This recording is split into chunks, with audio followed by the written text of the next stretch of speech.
Hi, Jeremy Cordeaux in the Court of Public Opinion. I'm just on air here to let you know that we'll be live streaming the Court of Public Opinion every Friday between 9 o'clock and 12 on jeremycordeaux.com. Please join us. We'd love to have you.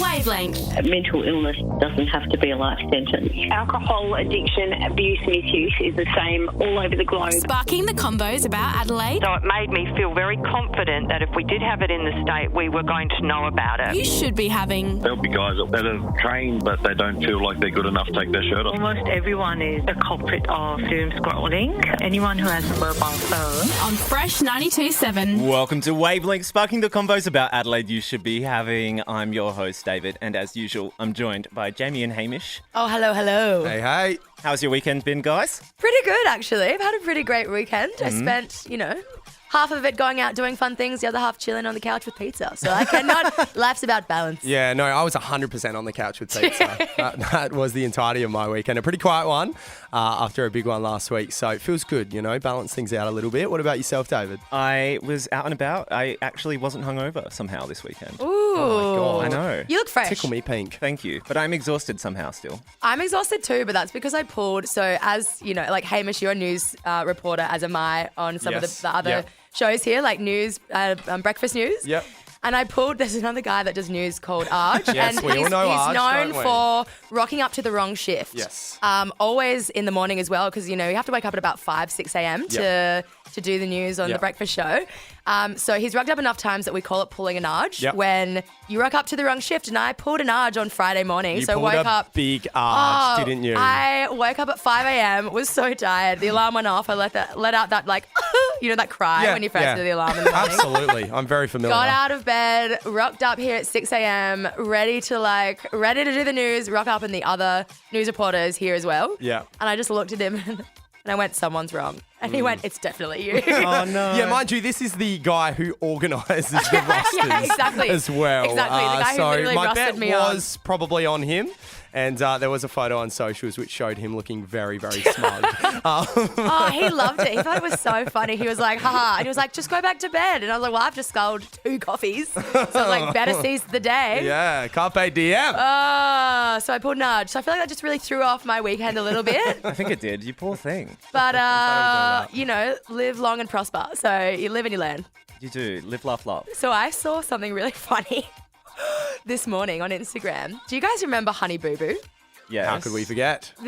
So she was the child beauty pageant star from circa 2013. Yeah. Probably a solid Around then, 6, 7 years and ago. they had that, that reality show based around her Honey life. Boo Boo, the little Southern Brawl star. Yeah. Her and her mum, the beauty pageant queens.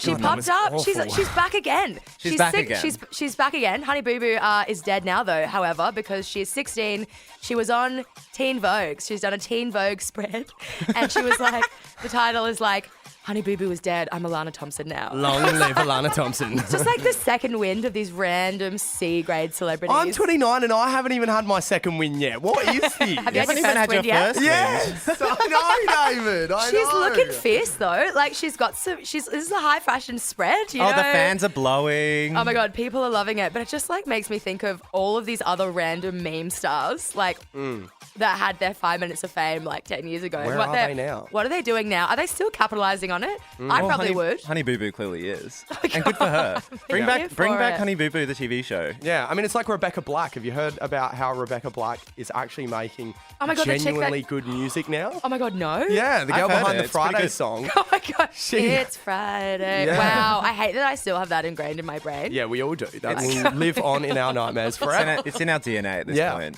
But I mean, yeah, she's come out now at in her 20s and apparently is making pretty good music, which it's is not pretty bad. weird. Good for her. I mean, you've got to start somewhere, right? Yeah. It's like most celebrities or music stars probably just had one real dodgy track when they were 17 and then just actually learned. Yeah, how to that's make it. That's all you music. need these days is just one hugely viral moment that you can just ride on the coattails It's forever. like Jay Beebs, getting picked up by an usher. And once he got under the wing there, it's just smooth That was sailing. it. Yeah, he was a parasite. He was in. Oh my God. And tonight on Wavelength, we're super, super lucky to have gone to a play last week. good. It was so good. It was called Hibernation with the Adelaide Theatre Company, and I spoke with some of those involved to find out more about the play and what it's like putting on a show during COVID. We're also going to chat about my favourite band of all time, The Wiggles. But next, I've got a little bit of a gripe to complain about, guys. Very mysterious. That's unlike you. I know. So unlike me to complain. You're listening to Fresh. Wavelength. Welcome back to Wavelength, sparking the convos about Adelaide you should be having. Jamie, Hamish, I've got a little bit of a gripe. What is it this Gripe time? on. What's your gripe? I'm a little bit pissed off. Well, not really pissed off. I'm just a bit annoyed. I'm a bit over this. I went to a bar and a restaurant. Gonna not name them on the show because they have nothing to do with this. They're doing all the right things. But I'm just sick of wearing a mask for 3 seconds and then sitting down. So you have to put one on these days to walk into a bar, to walk into a restaurant. And I just don't get it. I just feel like there's just no common sense anymore. I feel like we don't have any common sense rules and it all feels a bit paternalistic. It's like if I'm going to wear a mask for 3 seconds and then sit down and take it off in the exact same space that I walked into and somebody has COVID, I'm going to get it. Like, why do I have to wear it for those 3 seconds to walk in? Is it just symbolic? Yeah. Totally. Yeah.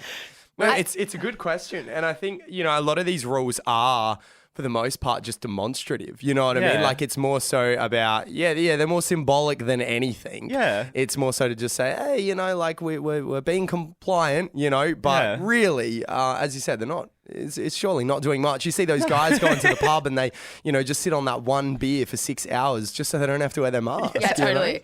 And it's like as soon as you sit down, you're like, I can take my mask off now. Yeah. What's the difference? Yeah, there's not really a difference. I think it's like they've had these restrictions. Really. Totally. These restrictions set in place without like thinking about the way that it's adapting naturally with like either where we're at as like a state or like where COVID is in general. Yeah. But like even when I serve people and they like are wearing their mask and then like pull the mask down to have a conversation with me and then put it back up. And I was like, I think you've completely missed the point of this. Yeah. And I was like, you put that mask back on. Oh, the ones that just wear this. Oh, it grinds my gears so much. The ones that wear a mask like under their nose. Oh yeah, there's no point in wearing a mask. I'm like, do you understand? And they're like, I just want to be able to breathe properly. I'm like, no, that you've missed that. You missed the point. Yeah.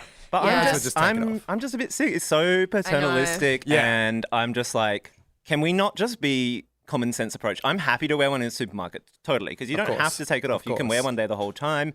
It's safe and I understand the use of it. But if I'm going to go into a tiny little bar where me standing up for 20 seconds to order a drink about a metre away from my chair and then sit back down and I get to take it off again, it's just like... Totally. And just like how much would that protect us if there was another COVID scare? Again, like there was like over the weekend in... was it Port Augusta? Yeah. Oh, yeah, the truck. Yeah, the trucks where a truck driver from New South Wales drove through, stopped at a couple servos. Yeah. Got tested again when he got to wherever he was going through and then tested positive for COVID. So it's like, if that happened again and it blew up so quickly, wearing the mask for 2 seconds probably wouldn't protect us being out and about, right? Like it just happened so quickly, like wildfire. Yeah, and this is where you kind of do understand people's frustrations and why, there is such blowback from the general public in regards to restrictions and, unfortunately SA Health, who have done an amazing job, don't get me wrong, and even some of our politicians and health departments in other states, it's just, like David said, sometimes just a little bit of a lack of those common sense rules. Yeah. They kind of implement these blanket rules with little caveats here and there that just don't always seem to make a whole lot of sense, do they? There does seem to be just a little bit of a lack of just, as you said, that common sense. Let's all be adults here and, just be real about this situation. The thing that really grinds my gears, I guess, is still the fact that we're able to, like, as someone that works in the event space and the festival space. So for someone that like can't throw events or work in the industry, but the footy's still going ahead, that also is just really annoying. I mean, like David, you're a DJ, so you can't even really. No, like, well, I haven't played anything. No. Not since that last lockdown. Which I mean, I get it. It's like there's no dancing. I don't really want to play to people sitting down anyway. But it is just it was part of my gripe as well. The 20K at the footy. I mean, if they're allowed that, cool. Well, let us have some other things. Totally. Then. Yeah. So the exact same regulations as well, be the exact same safety protocols, smaller crowds. And look, I saw people's Instagram stories over the weekend. People weren't wearing their masks properly at the footy. Oh, God, no. Nah, they never are. But it's just like I'm just watching this whole industry of like people that I love and my friends like not get work, and it's all crumbling beneath them. Like there's no support still. And again, this is where, you know, you do understand people's frustration at all of this, because it does seem to be a lot of double standards, and there is very clear, you know, biases at play, you know, and it's funny, you know, you see on the Facebook comments sometimes, you know, Sharon will be there going, oh, you know, 20,000 allowed at the footy, but my son can't go and, you know, play in the state reserves this weekend. And it's like, Sharon, once your son starts contributing $6.2 million to the Australian economy, well, then we'll talk. You know, and that's kind of, those are the issues that are at play here. You know, like obviously things like the AFL do get much more of a pass and much more leniency, and they're much more willing to implement risk management strategies for something like the AFL, because at the end of the day, it brings in a lot of money. It brings in a lot of dollars. Billions. And people, I think, Billions get of dollars. frustrated at the fact that politicians aren't able to just be about face about it, you know, to the public, and just be honest and say, look, just admit that we are making concessions in some areas where we don't for others. And unfortunately, it's because of these reasons, you know, and, you know, you look at the music industry and football, the music industry doesn't have that same kind of centralized power that the AFL does. The there's AFL not enough has funding behind it. Very true. Very, very true. 100%. It's a very splintered industry, and you're right. The footy is a centralised organisation, and they can implement policies for every game, every match, in every stadium. Whereas the music industry, you've got about 600 different gigs going on in, you know, hundreds of different pubs and establishments every weekend. How do you police that? Totally. I mean, it's a really good point. And later on in the show, I chat with Mitchell and Ansuya, a director and the actor of the State Theatre Company's newest play, Hibernation.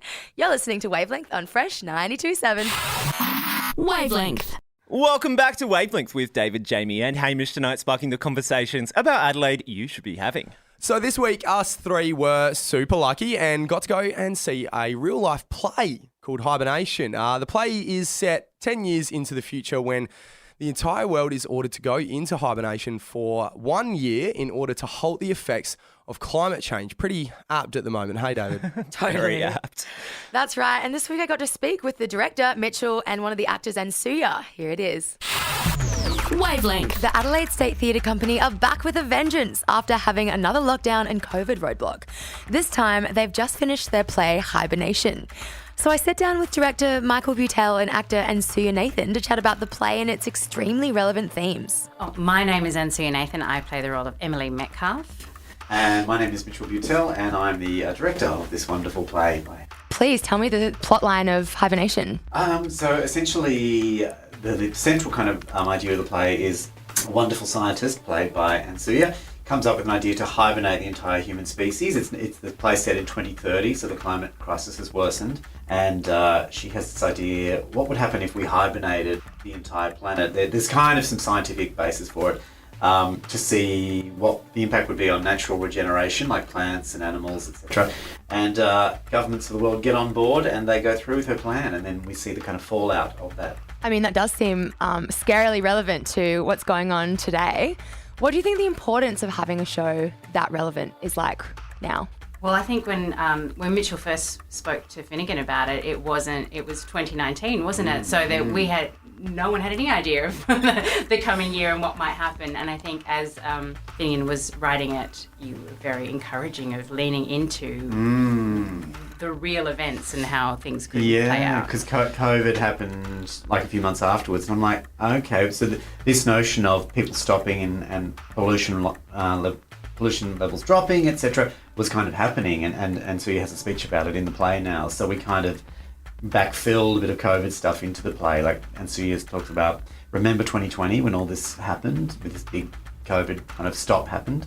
So yeah, it's a really bizarrely prescient thing, and I think it's a really great play, and I think this season's been fantastic here in Adelaide, and I think it'll have many lives after this season as well. And we're filming it this week as well, and we hope to stream that down the line somewhere through State Theatre Company, South Australia's website. So So even if you didn't catch this season, you'll be able to see it hopefully down the track. Exciting. Is this the first time you guys have done something like this? We did it with a thing called The Gods of Strangers, a play we did a few years ago. So we're really keen to do that with this production as well.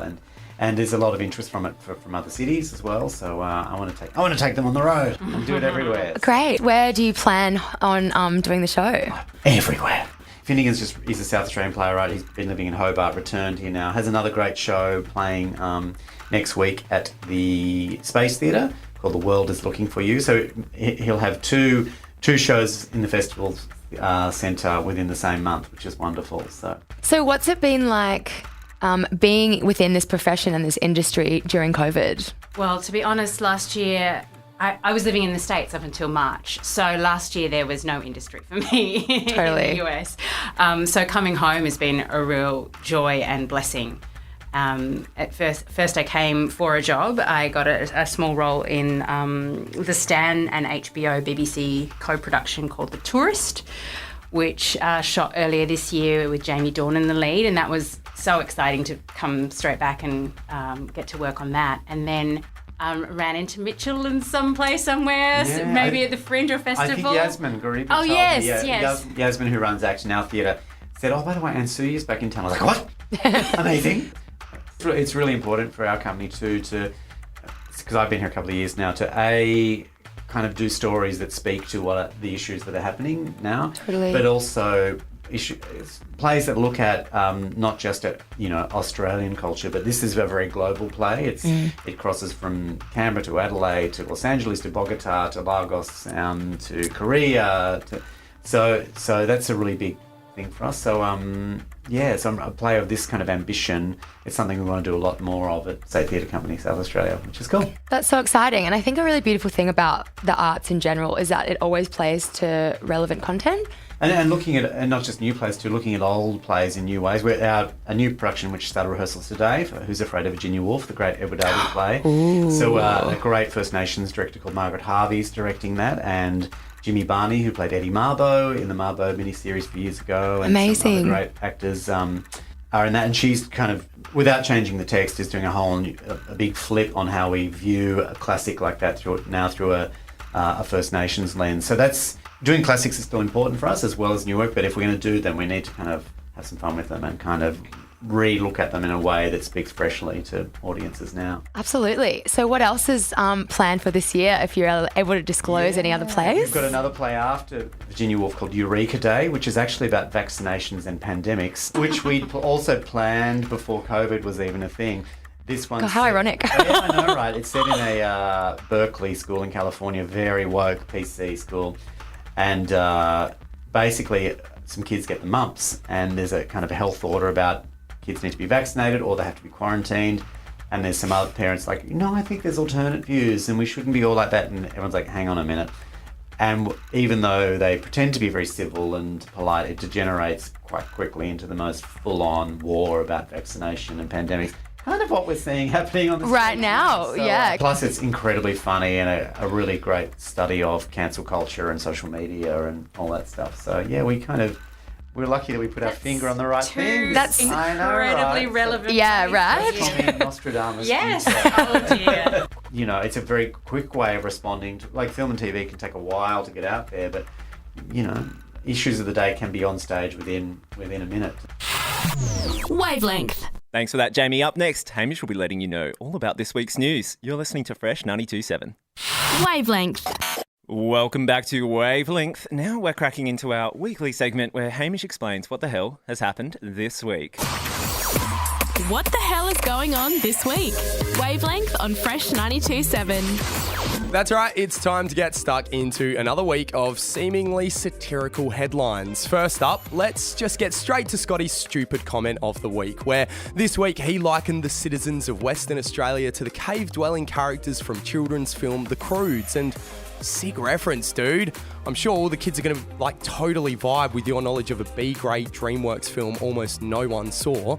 But remember, despite the average individual intelligence on display, the members of your Parliament Prime Minister are, in fact, not children. Meanwhile, the WA population found it a weird comment for a man to make about their reluctance to reopen borders with neighbouring states, since they were under the impression this whole thing wasn't a race. Okay, last time I'm going to make that joke. They also found it weird to liken a state where people can enjoy a beer at the pub before heading off to a movie and then a house party after to that of a barren cave, especially considering the government has gone ahead and blown up all the real caves across the country already. Rio Tinto, anyone? Also in the news, a decision on the AFL Grand Final location seems to have been made, which will now be hosted coincidentally in Perth, which makes sense since the majority of the Sporting Codes fan base are a bunch of Neanderthal cavemen. In US news, which is always a laugh, the very same people who go around calling those who follow basic medical advice sheep have now resorted to taking livestock medication as an alternative to the COVID-19 vaccine. The spike in the drug's popularity has led to a 70% increase in calls to poison control centres and a 100% increase in smug satisfaction among those aforementioned sheep. In some sad entertainment news, Rolling Stones drummer Charlie Watts passed away this week, and fans around the world are genuinely demanding to know what the hell Keith Richards has really been drinking all these years, as it now becomes a legitimate possibility that he does in fact possess the elixir of life. Finally, there was a scare in the ABC Adelaide offices this week as a venomous snake was on the loose within the building, but it turned out that Christian Porter had just come to meet with their lawyers. And that's what the hell has been happening this week. Wavelength. Wait, sorry. Okay, straight up. What is this livestock medication? Oh my gosh. So people have decided to take what is for cows and horses. Yeah, bleach is out. Livestock medication is in.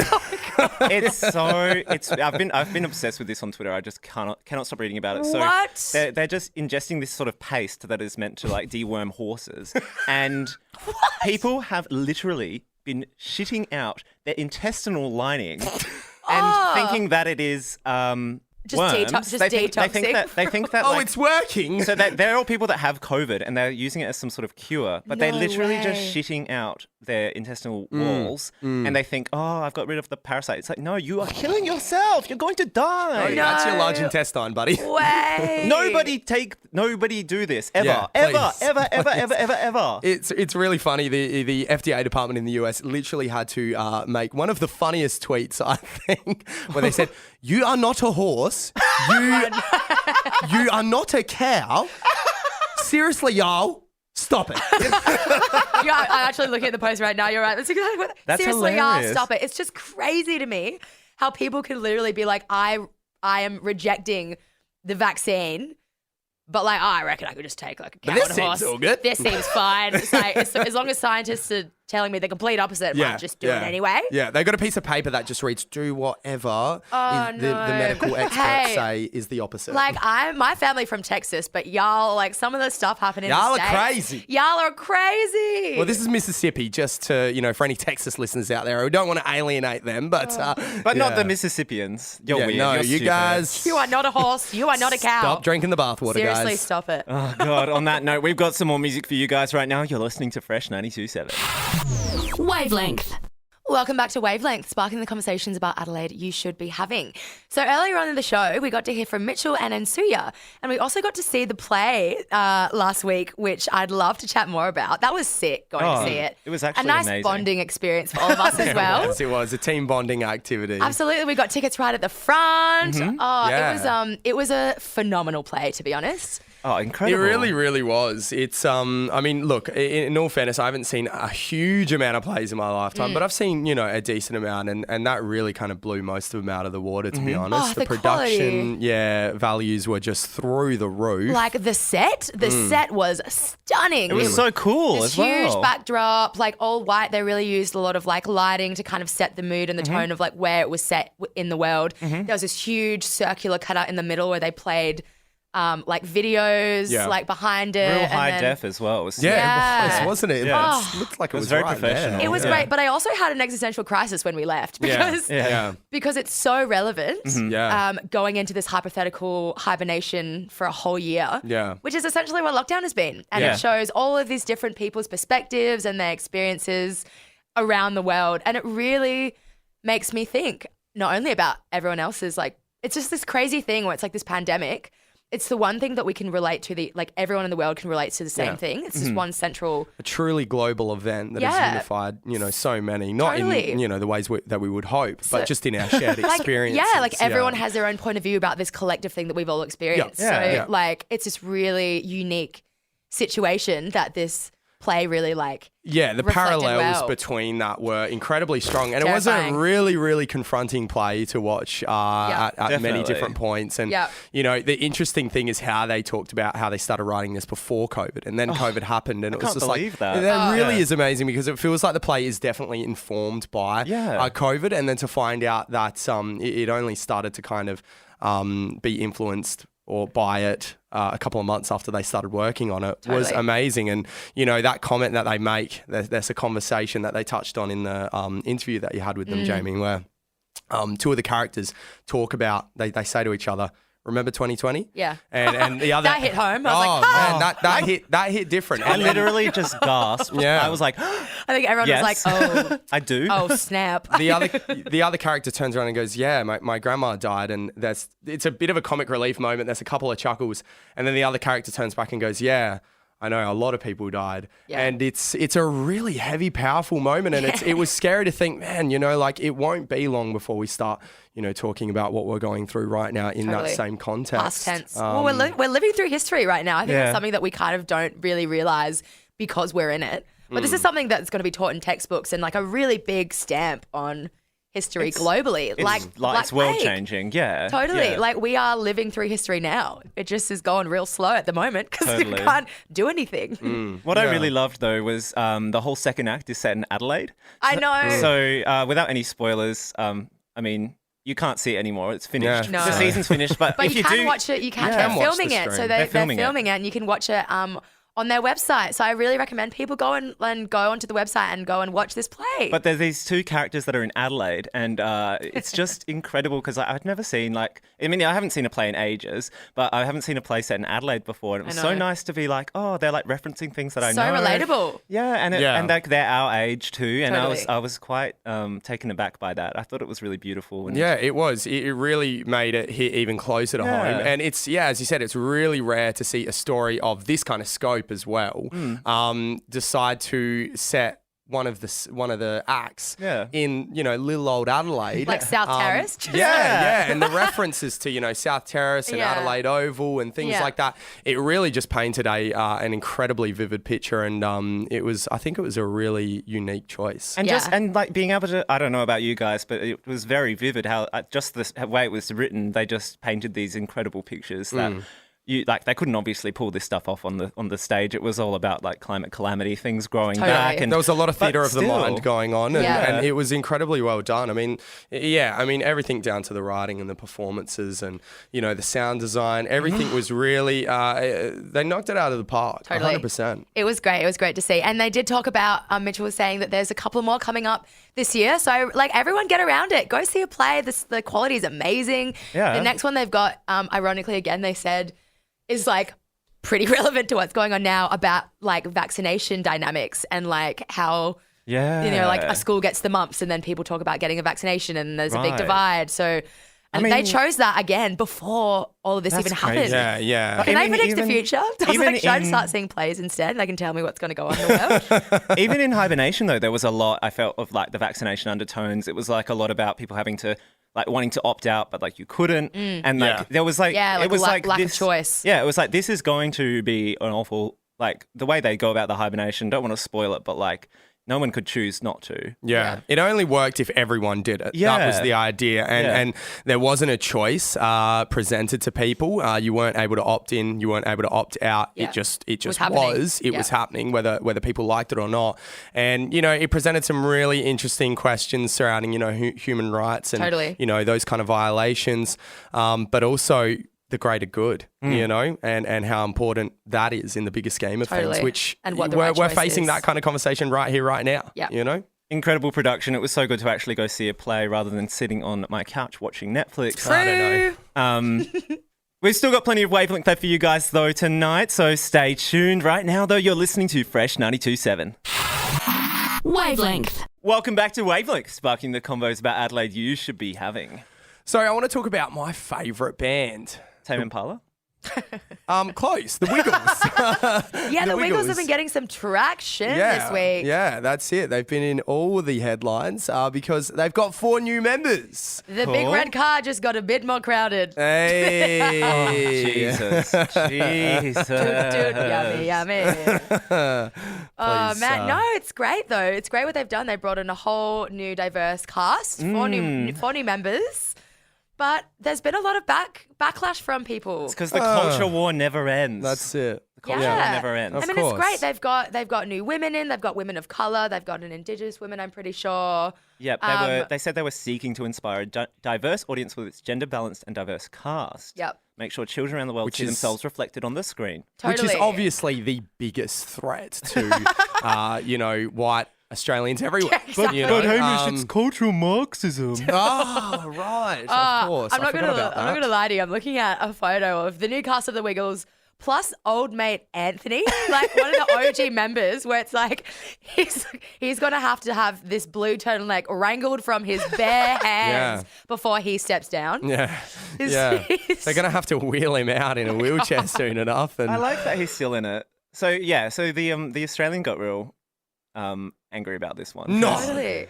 Yeah, because never, David. So the new cast members, there's 4 new colours. Well, no, they're not even new colours. I don't even know why they didn't give them new colours. But there's 3 women, 2 of whom wear pants. Because that is far too much change, David. All right. One of them was born in Ethiopia and adopted by an Australian family. Yeah. I believe she's only 15 years old as well, which is really impressive. Oh, wow. The youngest member of the Wiggles. The youngest Wiggle to ever walk this earth. The youngest Wiggle to ever woggle. She wiggled and God, she woggled. So there's a 15-year-old now and a 58-year-old called... The old one is Anthony, obviously. Can you stop calling Anthony the old one? Old mate Anthony. Anthony was a constant companion throughout my childhood. A mentor, a friend, a loved when you one. call him old, you call me old. I mean, we are all fruit salad in this bowl called life. Am I not right? Yeah, that's right. Am I not right? But yeah, there's also a Chinese Australian. So obviously this has sparked a lot of culture war stuff. I think it's obviously ridiculous. Who cares? It's just new Wiggles. Well, also, how old has the Wiggles been going around? I think 1991. They're older than me. Yeah, they're older than me than too. Far out. What about you, Hamish? Are they older than you? How long? 1991? Yes, they just picked me at the post, yeah. Oh, well... I've never known life without the Wiggles. Neither have I. I remember seeing a concert. And I think this is maybe where it comes from. People are afraid of change. That's really ultimately what it comes down to. If we've learned anything this year. People just, are incredibly resistant to change and do not like it at all. But I mean, it's just another one of these things, isn't it? Every week there's a news story like this where either someone's getting cancelled or someone's trying to make some sort of,